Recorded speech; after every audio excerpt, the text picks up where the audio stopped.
I'll be showing the new option in Microsoft Teams that allows you to choose to combine chat and channels together. It's a really major productivity improvement. Let's check it out.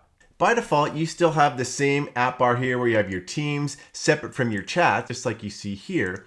But now, if I go into Settings, I'll hit the three-dot menu, go to Settings, and I'm going to go down to Chats and Channels.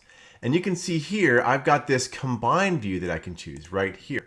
And I'm going to show what that looks like. Also a note for education customers, this is now optional to be able to turn on as well. You first have to go into List, so by default, education goes to Grid. So first change it to List, and then you can go to Combine. And I'm going to show what that looks like.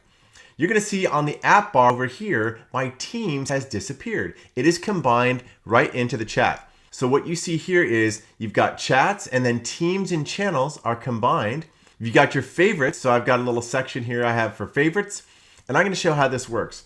So all of my chats are right here and I can see everything. If I want to go to the three-dot menu, I can see Teams and channels, which is the default, or I can see channels only.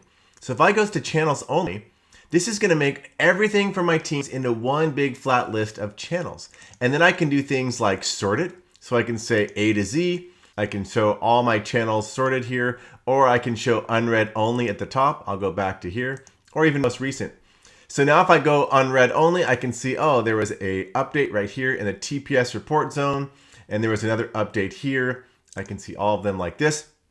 So what it does is, this has filtered out all my Teams. If I just want to see channels here, everything now is in the chat. So I don't have different places to go for chats or channels. I'm going to go back and go to the default, which is Teams and channels. This shows all my Teams still.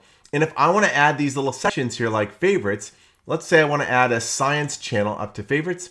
I'll hit office hours, hit the three-dot menu and say show in favorites.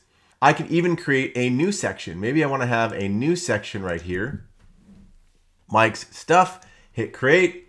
And again, I can go and add things into that now. I'll say show in Mike's stuff, and it adds it right there.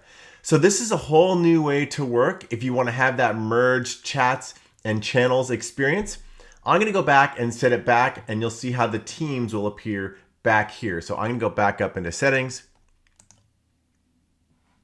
go into Chats and Channels, and we'll go back into Separate, and you'll see immediately Teams goes back here. So now this is back to the filtering out of Teams and chats. If you want to keep up with all the latest Microsoft updates and tips and tricks, subscribe to my channel and then just ring the bell so you get all the latest videos that I post.